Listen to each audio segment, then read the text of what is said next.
আৰু ইয়াত যি শ্লোগান চলিব সেই শ্লোগান বাংলাদেশত হিন্দুৰ ওপৰত অত্যাচাৰ বন্ধ কৰক, বাংলাদেশত হিন্দুৰ ওপৰত অত্যাচাৰ বন্ধ কৰক।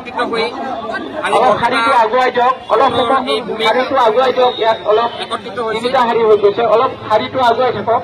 ইয়াত হিন্দু সমাজে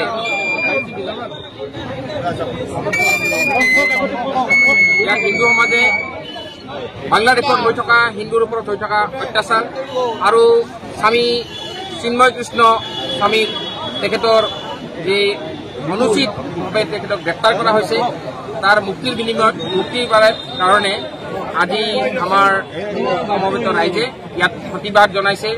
আৰু আমি ইয়াৰ পৰা জিলা উপায়ুক্তক এখন স্মাৰকপত্ৰ দিম।